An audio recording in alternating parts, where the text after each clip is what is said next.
Muy buenos días. 5 de abril ya, 10:20 de la mañana, 9:20 de la mañana. Cambió la hora, no cambié la de mi reloj. Vamos a hacer la clase de hoy acerca del Iter Criminis. Antes de comenzar nuestro video, la advertencia de que estos videos no se bastan a sí mismos. Son repasos hechos con mucho cariño, con mucho estudio, con mucha dedicación, pero no reemplazan el trabajo personal y tampoco reemplazan la clase directa. Si quieres tener clases directas, te sugiero que puedas consultar con nuestra empresa que se llama Tutores Derecho Capacitaciones,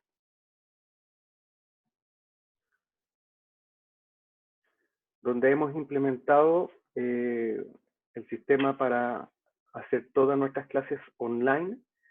Por mientras dura la crisis sanitaria, te invitamos a que puedas consultar nuestra página web www.tutoresdc.cl, que nos puedas mandar un correo electrónico a info@tutoresdc.cl, que nos puedas llamar o mandar un WhatsApp al más 569-9452-0565.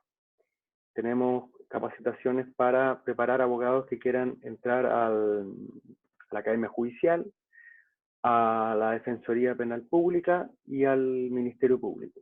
Pero la capacitación de Derecho Penal va más allá, también sirve para estudiantes de tercero, cuarto, quinto o de Derecho o egresados, o también para personas que quieran actualizar sus conocimientos en materia penal, porque en cantidad de horas, etcétera, incluso va más allá de un diplomado.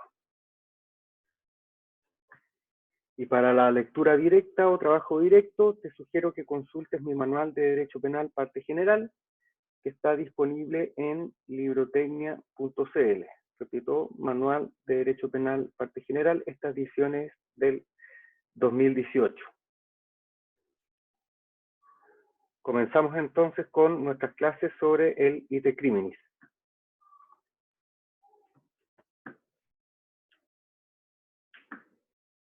El Iter Criminis, conocido también como el camino del delito. El camino del delito tiene una fase interna y una fase externa. En la fase interna nos estamos refiriendo al pensamiento. Recordemos que el pensamiento no delinque. Algunos autores dicen que existen excepciones a propósito de la punibilidad de la parte interna, por ejemplo, en el delito de injuria, pero eso no es silencio. Eso se trataría, a mi entender, de actos concluyentes, a partir de los cuales, según el acto comunicacional, la situacional es a partir de ahí donde se expresa comunicación. Entonces, eso es manifestación, no sería interno. Después de la fase interna viene la fase externa. En esta fase externa comienza con la manifestación de la voluntad electiva, y esta fase externa empieza por los denominados actos preparatorios punibles y después sigue los actos de ejecución. Y dentro del acto de ejecución tenemos la tentativa, la frustración y la consumación. El agotamiento no es parte del Iter Criminis. Y también otra cosa que tenemos que tener presente es que lo que estamos hablando es acerca de la tentativa idónea, porque también existe la tentativa inidónea. ¿Cuál es la tentativa inidónea? Aquella que en principio no es suficiente para lesionar o poner en peligro el bien jurídico, bien digo, pero ahí existe la tentativa simplemente inidónea y también existe la tentativa absolutamente inidónea. Cuando hablamos de la tentativa absolutamente inidónea, ella es sinónimo de delito imposible. La tentativa absolutamente inidónea no es punible porque no pone ni siquiera en peligro al bien jurídico, ya sea por el medio, por el objeto o por el sujeto. Lo vamos a ver más adelante. En cambio, la tentativa la tentativa simplemente inidónea sí es punible porque pone en peligro, al menos peligro abstracto, al delito. Más adelante vamos a ver ejemplos y esas cosas. Y importante también para efectos de esta introducción es el denominado desistimiento voluntario de la tentativa, que opera como una excusa legal absolutoria. esto como breve resumen, vamos viendo la diapositiva. ¿Qué es el iter criminis? Es el conjunto de acontecimientos que se verifican hasta la consumación. Veamos los artículos 7, 8 y 9 del Código Penal. Vamos a leer los artículos pertinentes. Artículo 7. Son punibles no solo el crimen o simple delito consumado, sino el frustrado y la tentativa. Hay crimen o simple delito frustrado cuando el delincuente pone de su parte todo lo necesario para que el crimen o simple delito se consume y esto no se verifica por causas independientes de su voluntad. Hay tentativa cuando el culpable da principio a la ejecución del crimen o simple delito por hechos directos, pero faltan uno o más para su complemento. Artículo 8. La conspiración y proposición para cometer un crimen o un simple delito solo son punibles en los casos en que la ley las pena especialmente. La conspiración existe cuando dos o más personas se conciertan para la ejecución del crimen o simple delito. La proposición se verifica cuando el que ha resuelto cometer un crimen o simple delito propone esa ejecución a otra u otras personas. Exime de toda pena por la conspiración o proposición para cometer un crimen o un simple delito el desistimiento de la ejecución de estos antes de principiar a ponerlos por obra y de iniciarse procedimiento judicial contra el culpable, con tal que denuncie a la autoridad pública el plan y sus circunstancias. Y según el artículo 9, las faltas solo se castigan cuando han sido consumadas. Entonces repetimos, el iter criminis es el conjunto de acontecimientos que se verifican hasta la consumación. Artículos 7, 8 y 9 del Código Penal. Se conocen como formas imperfectas de ejecución. ¿Por qué imperfectas? Porque la forma perfecta sería naturalmente la consumación, es decir, la lesión, el menoscabo del bien jurídico. Por su menor contenido de injusto, su penalidad es inferior a la del delito consumado. Así, el delito frustrado tiene un grado menos, la tentativa 2 grados, la conspiración y proposición las penas señaladas por la ley en cada caso. Bueno, a lo que estábamos haciendo relación recién en cuanto a la pena según el iter criminis, les quiero dejar un momento este cuadro que es bastante ilustrativo al respecto, que hace la diferenciación en el hecho punible según la clase de intervención criminal, es decir, como autor, cómplice o encubridor, y también hace la diferenciación en el iter criminis del hecho punible según si está consumado, frustrado o tentado. Entonces, aquí empecemos a hacer las triangulaciones. ¿Cuál es la pena que merece, por ejemplo, el cómplice de un delito tentado? Y nos vamos al cuadro, tiene 3 grados menos, según la regla del artículo 53. ¿Cuál es la pena del autor del delito consumado? Nos vamos a ahí la pena original. O sea, cuando la ley dice el que mate a otro será castigado con la pena de, esa es la pena original, el legislador ahí está pensando en el autor individual de un delito consumado. Y todas estas reglas parten desde el autor individual de un delito consumado. Pero para efectos de los que nos interesa en este momento, entonces, según el iter criminis, la pena original será la del delito consumado, el frustrado tendrá 2 grados menos y el tentado 3.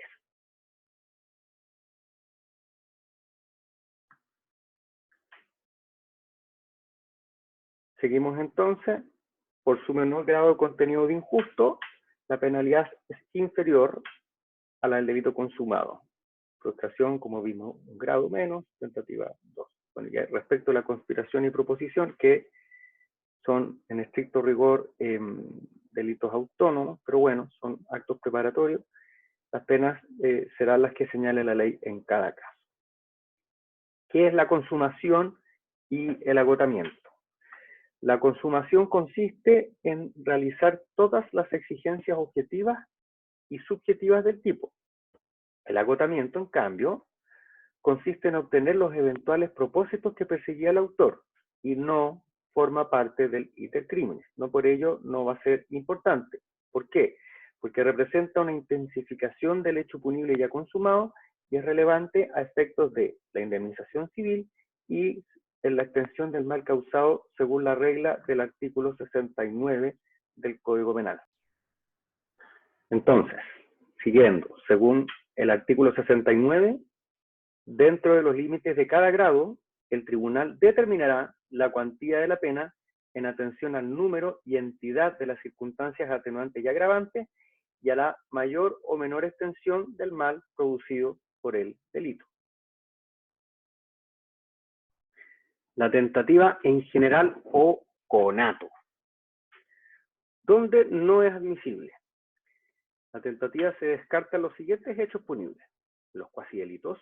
Es discutible, pero en la mayoría de la jurisprudencia y doctrina en Chile ya es un tema zancado, ¿no? Hay autores discrepantes, por ejemplo, la profesora María Inés Horvitz, que tiene un artículo en la revista La Facultad de Derecho de la Universidad de Chile, pero según la mayoría en Chile, no hay tentativa en el cuasidelito. ¿Por qué? Porque el cuasidelito define su desvalor de acción por la infracción de la norma de cuidado. ¿Se infringe o no se infringe? Por lo tanto, no hay cuasidelito, o sea, es siempre consumación. ¿Dónde hay tampoco tentativa? En la preterintención. ¿Por qué? Porque ¿en qué consiste la preterintención? Consiste en obtener un resultado más grave del que se persigue. Por lo tanto, no es admisible en su estructura que exista tentativa en la preterintención. ¿Se entiende por qué? Porque consiste en obtener un resultado más grave del que se perseguía. Por lo tanto, ahí, según la regla concursal, en Chile no existe, sería la del artículo 75, es decir, que el resultado más grave absorbe el menos grave. Bueno, entonces la preterintención lo que habría sería cuasidelito por el delito obtenido y doloso por el delito que se buscaba. Por lo tanto, por su propia estructura, no hay tentativa en la preterintención. Tampoco hay tentativa en la omisión propia. Recordemos, según la mayoría, en qué consiste la omisión propia. Consiste en una omisión expresamente definida en la ley, por lo tanto, ahí el legislador está presumiendo, presunción simplemente legal, no están permitidas en el derecho penal las presunciones de derecho, pero una omisión expresamente tipificada, es decir, está presumiendo una posición de garante. Por ejemplo, la administración desleal del artículo 470, número 11. También es discutido. Y es texto expreso de la ley, no puede haber tentativa en las faltas. ¿Dónde se discute la punibilidad de la tentativa? En los casos de dolo eventual. ¿Hay tentativa con dolo eventual? Según la mayoría de la doctrina, no. Yo estoy de acuerdo. Te quiero poner un ejemplo. Un señor tiene un negocio en la calle. Hablemos, por ejemplo, un kiosco. Y encima de su kiosco el caballero tiene un letrero para anunciar su negocio. También, no sé, hace llaves, qué sé yo. Y el letrero se empieza a caer de a poco, hasta que empieza a colgar.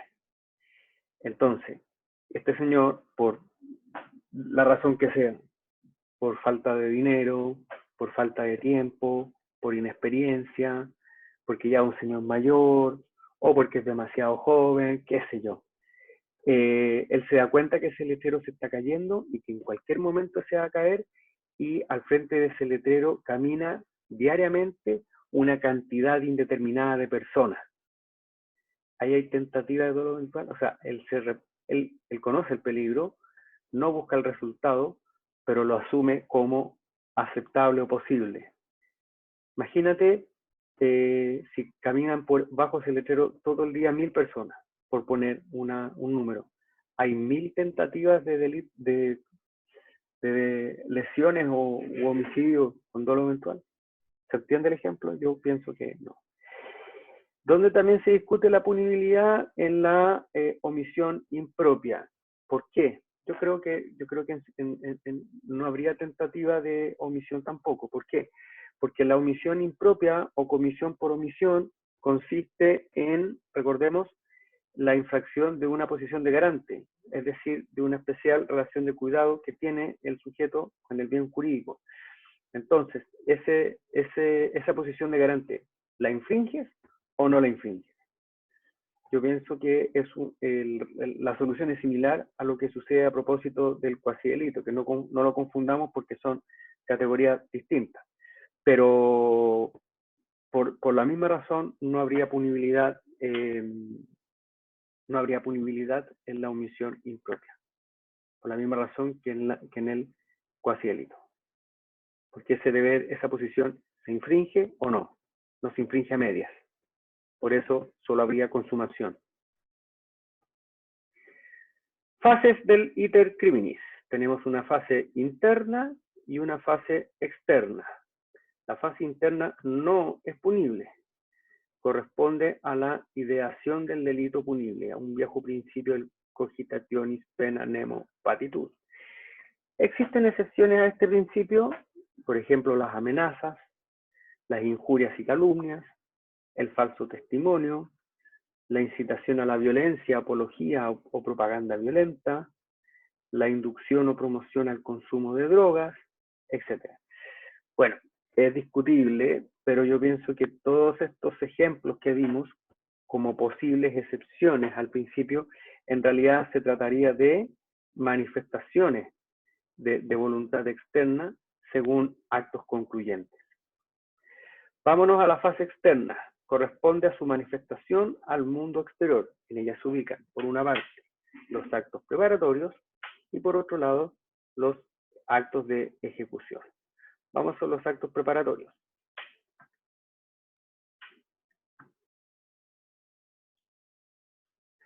Vamos a los actos preparatorios. Por regla general, no son punibles. ¿Ya? La punibilidad del acto preparatorio se define en un doble sentido. Cuando expresamente la ley señala aisladamente para algún delito en particular o cuando lo tipifica como delito autónomo. En ambos casos, el acto preparatorio tiene la pena que le asigna la ley en cada caso. Entonces, por regla general, no son punibles y son punibles si en el delito participa más de una persona, donde se castiga la proposición y la conspiración. Artículo 8. Y los actos de ejecución, artículo 7, son los actos propiamente punibles, que serían la tentativa, la frustración y la consumación.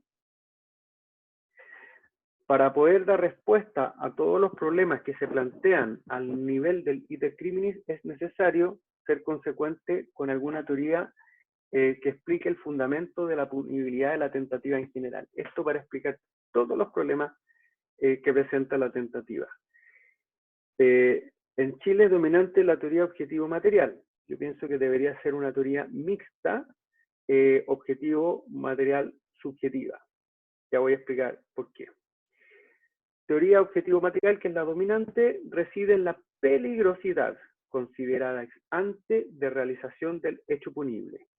Se trata de un peligro objetivo material de realización del tipo, no de la lesión al bien jurídico, puesto que también existen delitos de peligro abstracto. Los delitos de peligro abstracto, recordemos, dicen relación con bienes jurídicos colectivos, y ahí con la mera puesta en peligro existe menoscabo. La tentativa consiste entonces en un peligro de consumación. Cuando se habla de antijuridicidad material y dijimos que consiste en la lesión o puesta en peligro al bien jurídico, estábamos pensando en la lógica del bien jurídico individual. Y cuando se habla de lesiones, consumación, y cuando se habla de puesta en peligro de tentativa o frustración. Eso en el bien jurídico individual.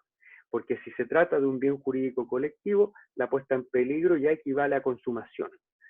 Dicho de otra manera, según la mayoría, no habría tentativa ni frustración del delito de peligro abstracto, es decir, de aquel que protege un bien colectivo. ¿Por qué? Porque sería punible la puesta en peligro de la puesta en peligro. Manejo en estado de ebriedad. ¿Cuándo hay punibilidad? Cuando usted se compra la piscola, cuando va camino al auto, cuando se mete las manos al bolsillo para sacar la llave, etc. Es adelantar, significaría un adelanto insostenible de las barreras de la punibilidad. Bueno, según la teoría subjetiva, lo primordial es el ánimo o voluntad dañina del autor. Se descarta porque el dolo es siempre de consumación. Eso hay que tenerlo sumamente presente. el dolo en el iter criminis es siempre de consumación. Tú no conoces si quieres que no vas a pegarle un balazo en la cabeza. ¿Se entiende? Tú no conoces si quieres que le vas a dar un balazo en la pierna para que no se muera y se vaya al hospital. O sea, no confundamos las cosas. El dolo siempre es de consumación. La diferencia está en el aspecto objetivo. ¿Estamos? Entonces, ¿por qué yo creo que la teoría que fundamenta la punibilidad debería ser una teoría mixta, objetivo, material, subjetiva? Porque en el artículo, mira, veámoslo al tiro. Resulta que si tú te vas al artículo 7, estamos explicando las teorías que explican el fundamento de la punibilidad de la tentativa. Si tú te vas al artículo 7, en la definición, en el inciso segundo, hay crimen o simple delito frustrado cuando el delincuente pone todo de su parte y lo necesario para que el crimen o simple delito se consume, y esto no se verifica por razones independientes a su voluntad. Ahí está la clave. Cuando hablamos de voluntad es subjetivo. Y después en el inciso tercero hay tentativa cuando el culpable da principio a la ejecución. Principio a la ejecución es un aspecto objetivo. Este aspecto objetivo es lo objetivo material y lo subjetivo es la voluntad. Entonces ahora alguien estará pensando por ahí, bueno, si en el inciso primero se habla del aspecto subjetivo, en el primer inciso me refiero, por orden, se da referencia a la voluntad y después al aspecto objetivo, entonces sería una teoría mixta subjetivo-objetiva. La respuesta es no. ¿Por qué? Porque el dolo siempre es de consumación. Por lo tanto, si tú defiendes una teoría subjetivo-material, nunca habría tentativa. Todo sería frustración. ¿Se entiende? ¿Por qué? Porque el dolo siempre es de consumación.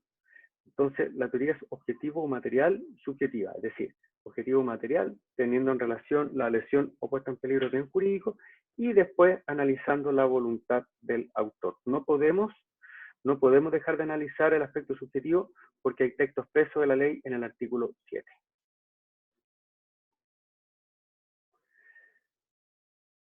Hablemos ahora de la tentativa inidónea y del delito putativo. ¿Qué es el delito imposible?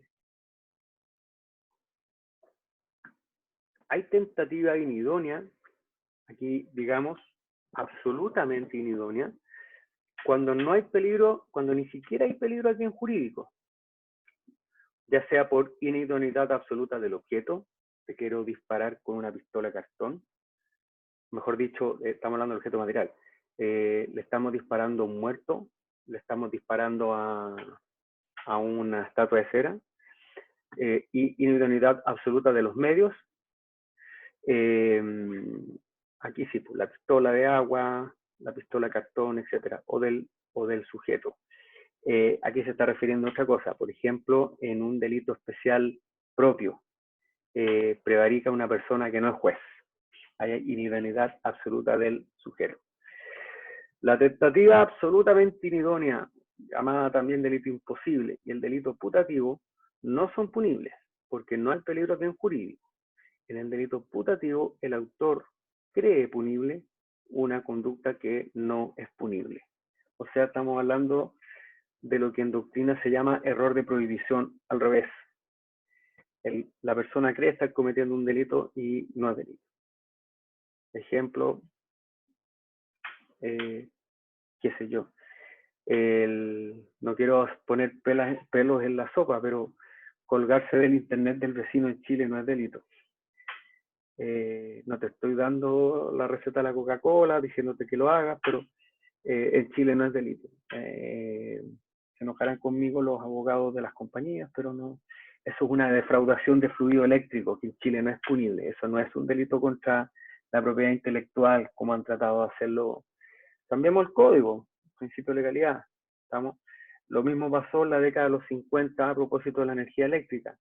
Hubo que crear un tipo especial de hurto de energía eléctrica porque no daba la punibilidad, mejor dicho, la tipicidad en la legislación vigente. Bueno, lo mismo pasa con el robo de Internet, dicho coloquialmente, el robo de Internet o de TV cable. La tentativa inidónea. Bueno, esto dicho al 5 de abril del 2020. La tentativa inidónea es punible. yo creo que hay ciertos aspectos de la tentativa inidónea que sí son punibles. Eso nos estamos refiriendo a la tentativa inidónea propiamente tal, no lo absolutamente inidónea. Es decir, cuando hay al menos un peligro abstracto del bien jurídico. Hay un ejemplo que se me ocurre que sucedió en un juzgado de garantía en San Bernardo, donde un reo le quitó la pistola a un gendarme y apunta y dispara al juez. Y resulta que la pistola estaba descargada. ¿Por qué estaba descargada? Porque por protocolo de gendarmería, las pistolas en salas de audiencia no pueden estar cargadas. Y eso no lo sabía el reo, parece que tampoco lo sabía la persona del juez, que se llevó un susto bastante feo. Bueno, aquí este ejemplo es perfecto porque usted estará pensando, ya, eso es frustración. No, pues, porque por una razón diferente a la voluntad de la gente. No, dicho, olvídate. ¿Cómo partes el análisis del asunto? Desde el objetivo material y después subjetivo. Objetivo materialmente, y también ándate a los conceptos. ¿Qué es tentativa? ¿No? La definimos legalmente, pero no la hemos explicado. En la tentativa, dentro del aspecto objetivo, faltan uno o más elementos para que haya consumación. En la frustración, en cambio, dentro del aspecto objetivo están dados todos los elementos para que haya consumación y no se consigue. Vámonos al ejemplo del reo que dispara la pistola descargada. ¿Cómo va a ser frustración? Si en el plano objetivo falta algo, súper importante, ponte tú, que la pistola no tiene balas, ¿me entiendes? Entonces, eso sería tentativa. Falta, y esto no es ser un garantismo extremo, no, es interpretar las categorías como deben hacerse. Y esto no lo inventé yo. En el plano objetivo faltan uno o más elementos. La pistola estaba descargada. Es que él no lo sabía. Ya te lo dije, el dolo siempre es de consumación. ¿Se entiende lo importante de manejar las teorías que expliquen el fundamento de la punibilidad de la tentativa? El dolo siempre es de consumación. Entonces, si en la frustración, por definición, están dados todos los elementos para que haya consumación y no se consigue por una razón externa a la voluntad de la gente, concéntrate en el objetivo.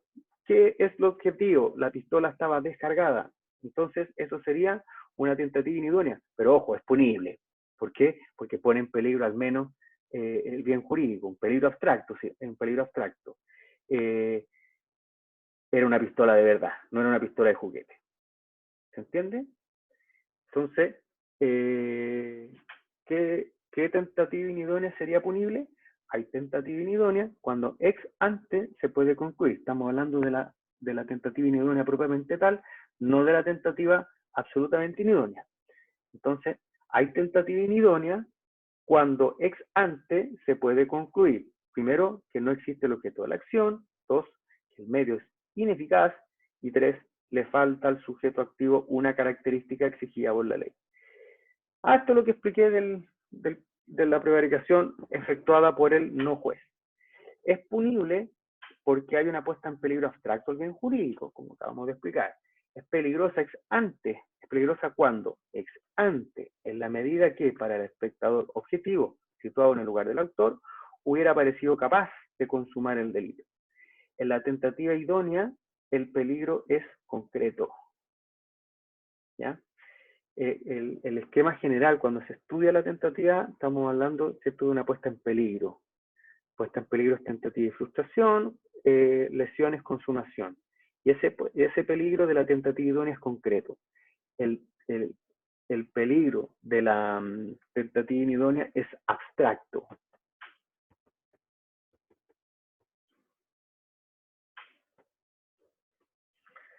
Ya, la tentativa, ¿qué es? Artículo 7, inciso 3.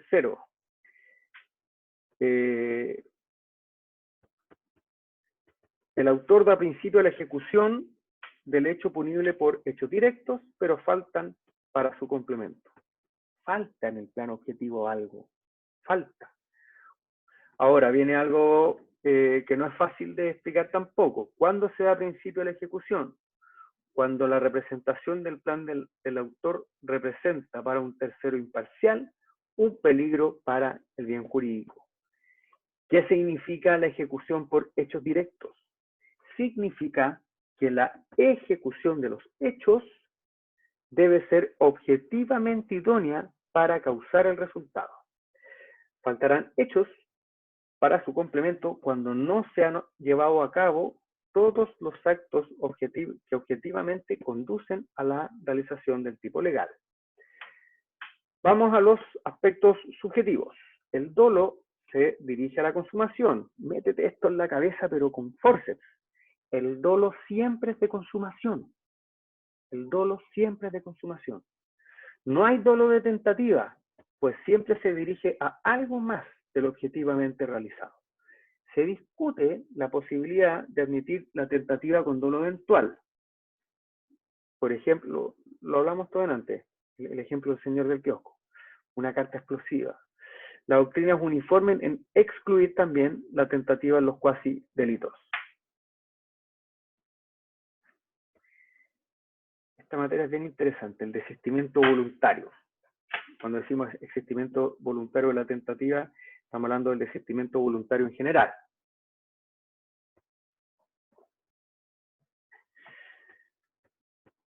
¿Por qué digo en general? Porque se admite tanto la frustración como en la tentativa.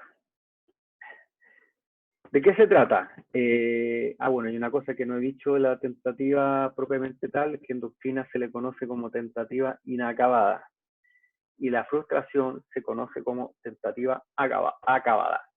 Entonces, ¿de qué se trata el desistimiento voluntario? Exime de toda pena, opera como una excusa legal absolutoria, afecta solamente al que desiste, no sea patuito, pues.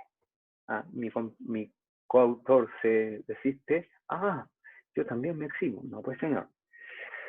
Basta con la suspensión del actuar, tratándose de la tentativa propiamente tal. ¿Por qué basta con la suspensión de actuar?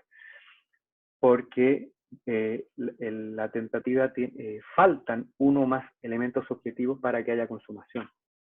Entonces basta con la suspensión de actuar. Los actos hasta entonces realizados no deben seguir siendo eficaces y debe ser voluntario. Es decir, se requiere que deje de actuar por motivos autónomos, aunque todavía sea posible el resultado. No seas patúo, dejaste de actuar porque llegó Carabineros. Pero si yo dejé de actuar. Dejaste de actuar porque están tocando la puerta y te asustas. Yo dejé de actuar. No, pues, tiene que ser una decisión racional interna, propia. ¿En qué casos no opera el desistimiento voluntario?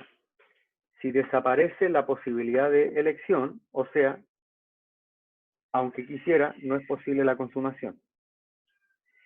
Claro, pues, le ibas a disparar, te revientes, y resulta que tenía un chaleco antibalas. ¿Se entiende? Cuando no hay consumación por inadvertencia del autor, lo ahogaste con la almohada y resulta que no se ahogó. No hay consumación. Cuando el sujeto cree erróneamente que hubo consumación, lo mismo. No se extiende a los delitos subyacentes. Por ejemplo, desistimiento de la violación no alcanza las lesiones producidas. ¿Se entiende eso? Para matar hay que lesionar, por ejemplo. Le pegaste, qué sé yo, lo empezaste a asfixiar con la almohada y te arrepientes. Pero ¿qué pasó con la rotura de huesos previa? Ahí no hay desistimiento, pues. Lo anterior aplica al concurso ideal y a los concursos aparentes de leyes penales. Esto lo vamos a ver en otro video, la teoría del concurso. Pero para ir adelantando, el concurso ideal, ¿qué es lo que es? Está la regla en el artículo 75. Lo vamos a leer. La disposición del artículo anterior no es aplicable en el caso de que un solo hecho constituya dos o más delitos. Ese es el concurso ideal. O cuando uno de ellos sea el medio necesario para cometer el otro. Ese es el concurso medial. En estos casos solo se impondrá la pena mayor asignada al delito más grave. La disposición del artículo anterior, al 74, se refiere al concurso real. ¿Qué es la frustración? Entendida en doctrina como tentativa acabada. Está definida en Chile en el artículo 7, inciso segundo.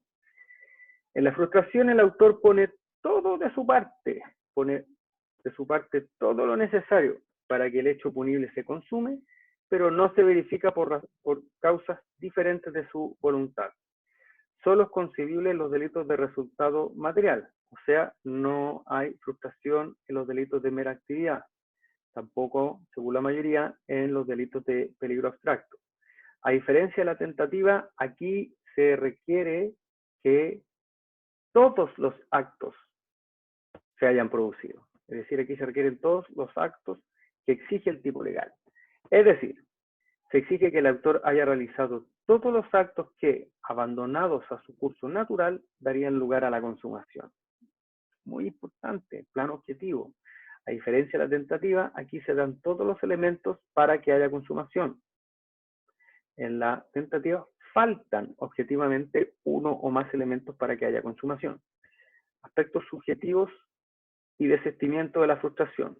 Para el dolo se exige lo mismo que en la tentativa, lo hemos repetido varias veces. ¿Por qué? Porque el dolo siempre es de consumación. Para la concurrencia del desistimiento se requieren las mismas exigencias que la tentativa, pero que exige algo más. O sea, en partes de las mismas exigencias, estamos hablando del desistimiento voluntario ahora de la frustración, son las mismas exigencias que la tentativa, pero algo más. ¿Por qué algo más? Porque no sea patuito, pues. Aquí en el plano objetivo están dados todos los elementos para que haya consumación. En cambio, en la tentativa no están dados todos los elementos. Entonces se exige además una actitud activa de la gente, es decir, que el propio autor evite el resultado. Esto es lo que se llama que sea eficaz. Si de todas formas de consumación, solo operaría la atenuante del artículo 11 número 7, es decir, como la reparación. Sobre el resto de cosas, rigen las mismas reglas que hemos visto a propósito de la tentativa. Los actos preparatorios punibles. Artículo 8. Son excepcionalmente punibles. Vimos que son la conspiración, la proposición, están definidos en el artículo 8, que ya lo leímos, tienen que intervenir dos o más personas, y se trataría de dos supuestos, de delitos autónomos o de delitos, en algunos delitos donde la ley expresamente los haya definido como tal. ¿Y cuál es la pena? La pena que la ley señala en cada caso. Entonces, son esencialmente punibles. Por eso cuando se habla de actos preparatorios, se habla de actos preparatorios punibles. Entonces, son excepcionalmente punibles. El primer caso, los actos colectivos. Los de carácter colectivo son la proposición para delinquir, la conspiración para delinquir. Esto procede solo respecto de crímenes y simples delitos, es decir, no hay conspiración ni proposición de faltas. Y solo en los casos en que la ley los pena expresamente. Por ejemplo, en la rebelión, en la seguridad exterior del Estado, en la ley antiterrorista, en la ley de drogas, etc.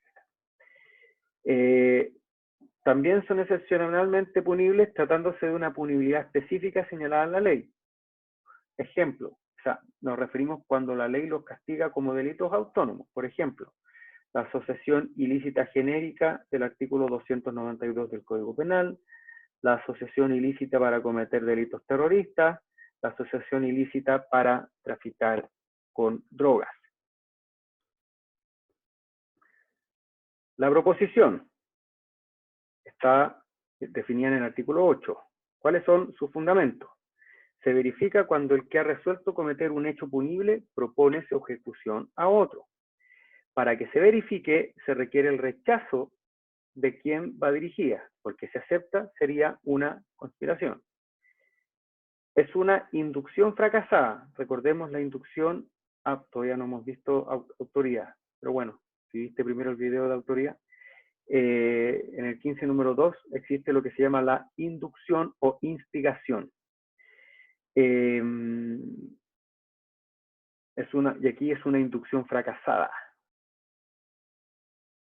Debe referirse a un hecho punible determinado. No hay proposición a la eventual comisión de un delito. No es punible tampoco la proposición a un delito imposible.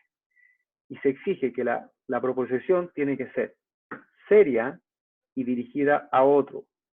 No es punible el mero consejo, tampoco es punible la invitación dirigida a participar en el delito propio. Tiene que tratarse de un delito cometido por el incitado. Aspectos subjetivos y desistimiento. Exige un doble dolo. Exige un doble dolo. El que acompaña la proposición y el que apunta a la ejecución del delito propuesto por parte del tercero. En los casos del agente provocador del artículo 36 de la ley 20.000, falta este doble dolo. En doctrina se discute la aplicación del agente provocador fuera del contexto de la ley 20.000. Por último, según la mayoría, en la proposición no es admisible el desistimiento que estudiamos a propósito de la tentativa de frustración, es decir, el desistimiento voluntario. Vamos ahora a la conspiración. ¿Cuáles son los fundamentos? Es un acto preparatorio de coautoría anticipada. Existe cuando dos o más personas se conciertan para la comisión de un hecho punible. Se comprometen a intervenir como autores en el proceso ejecutivo del delito. No es punible tratándose de las faltas, debe tratarse de un delito determinado, no es punible la conspiración en cadena. ¿Qué significa esto? No hay conspiración a la conspiración, no es punible la conspiración a la complicidad, no hay tentativa de conspiración, no hay encubrimiento de conspiración. Es decir, debe existir un concierto de voluntad cuyo objeto es la resolución de cometer un crimen o un simple delito. Es decir, hay un doble dolo. Implica el dolo del crimen o simple delito a ejecutar y la conciencia y voluntad de todos y cada uno de los conspiradores de concretarse con anticipación. Debe existir una división de funciones entre personas del mismo rango. El acuerdo debe ser serio. El acuerdo debe ser serio, no en broma. Y puede haber desistimiento en la conspiración. Para que haya desistimiento no basta con el mero arrepentimiento, tiene que ser eficaz. Por último, para que haya asociación ilícita se exige algo más, que es jerarquía y permanencia. Por último, y para terminar el video, vuelvo a recordar que esto es un resumen que no reemplaza el estudio personal y tampoco la clase directa. Para el estudio personal recomiendo mi manual de Derecho Penal Parte General, que está disponible en librotecnia.cl. Y para que asistas a clases directas, te recomiendo que te matricules en tutoresdc.cl.